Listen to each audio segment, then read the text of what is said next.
going into the new year, a lot of people try to make some New Year's resolutions about getting more exercise, getting more active, maybe hitting the gym, doing more cardio, whatever it may be. So one thing that they start asking is, how do I get my family involved, or should I get my family involved, specifically their kids? So the question is young athletes, and a lot of people, for some reason, have this myth and this idea that young athletes, young people should not be resistance training, should not be using weights. They should just be running and sprinting and things like that. And frankly, the literature says otherwise. So I think this is important for people to understand that there's plenty of information on Google Scholar that you can see that resistance training for young athletes is very important, and it brings a lot of positive benefits. One myth that people think is that resistance training is something that has a lot of it's hard on your joints and things like that.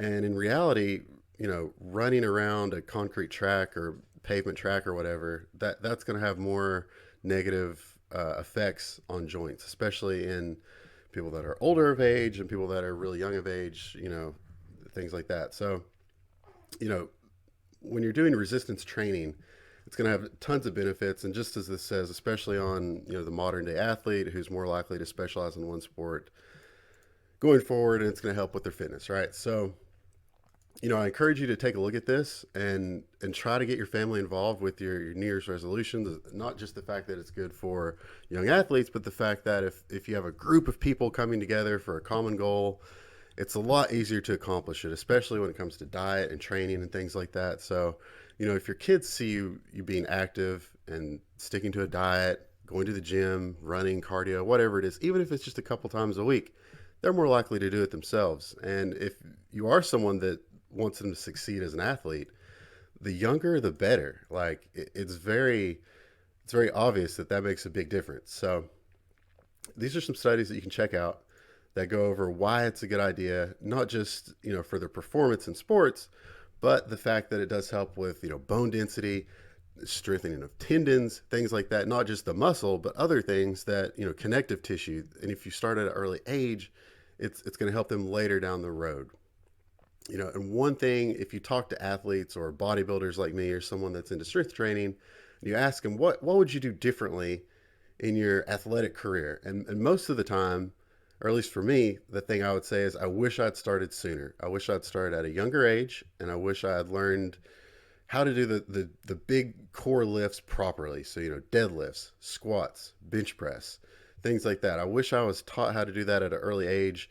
Kids are pushed to do that depending on the school they go to, but they're not necessarily taught how to do it correctly. And, I get it. It's hard. Sometimes it's hard to teach kids how to do things correctly. They're not paying attention.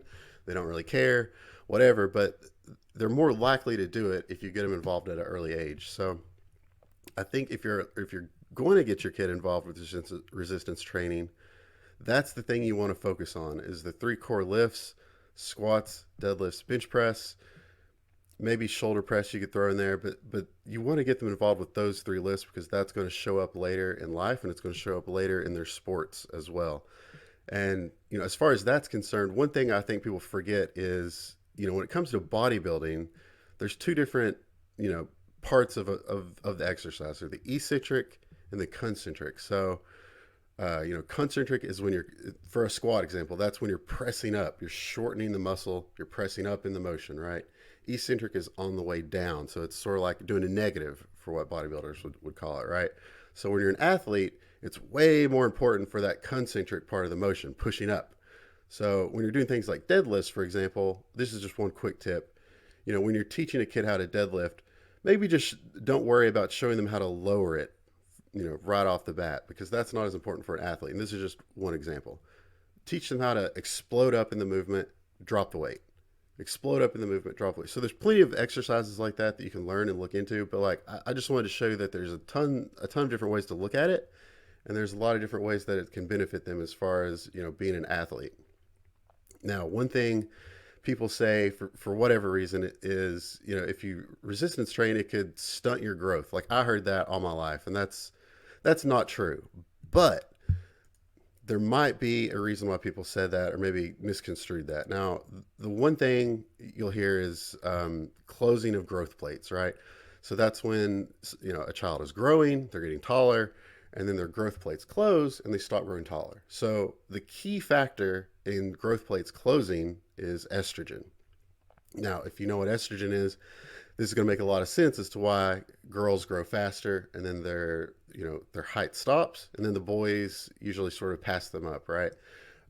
This also makes a lot of sense too, if not to pick on anyone, but if you see someone that's sort of in the early teen years, pre-puberty, and you notice that they're really overweight, right? A lot of body fat. The more body fat you have, the higher estrogen is going to be, and that a lot of times is why you'll see some kids that have a really high body fat, but their height just sort of stops, right? If your body fat gets to a certain level, depending on the person, and your estrogen gets too high, especially for a young adult, your body's going to say, "Oh, okay, the estrogen's high. Let's close those growth plates," and then they're essentially short and fat. Which, I mean, I hate to say it that way, but that's the way it works.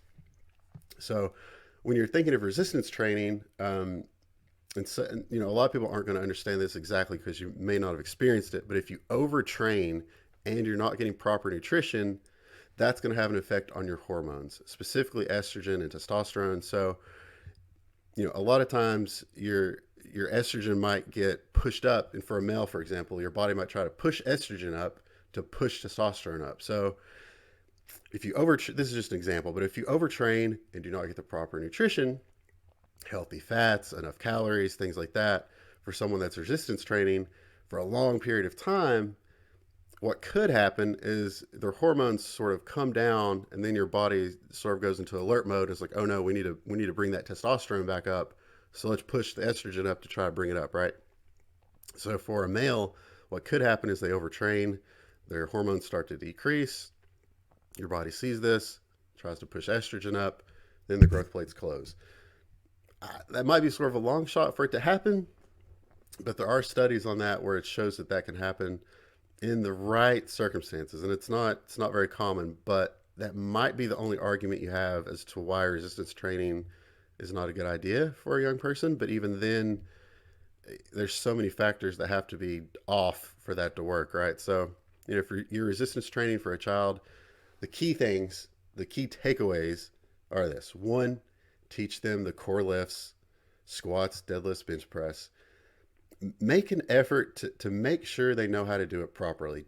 But pay for a trainer that knows what he's talking about and has some certifications. So at least just show them how to do those three. Show them how to do those three lifts one summer, their first summer in the gym. Show them how to do those three, and it's going to make a huge difference on their muscle mass, and then later down the line how they do it. So those are the first two things. Then after showing them how to do the lifts properly, then the big one is nutrition. And I know it's kind of, some people are like, my kid could eat all day and all this and all this. That's true. Keep giving them as many calories as you can. Obviously, keeping body fat into play. You don't want to get into a childhood obesity type of situation, but give them protein. There's nothing wrong with a kid getting, a good amount of protein. 0.75 to 1 gram of protein per pound of body weight is a good place to start. It sounds like a lot because it is, but they're going to use it unless you have some kind of kidney issue or digestion issue. You're probably going to be okay. Obviously, if you have one of those, talk to your doctor. But, I think that's the big three things right there. Keep nutrition high, make sure it's a lot of protein, teach them the core, the core lifts, squat, deadlift, bench press. And then what was the other thing? I think that was it. But you want to get someone to help them learn how to do those correctly. So keep that in mind, and don't be scared to get your kid in the gym because it's only going to help them. And they don't have to. I don't think they should go in the gym and start doing bodybuilder splits. Like that's not a good idea. The other thing I guess I could say is short time frames. So like just do a couple lifts of deadlifts, and then another time that week do a couple more sets of deadlifts. You don't have to do like 20 sets of deadlifts once a week.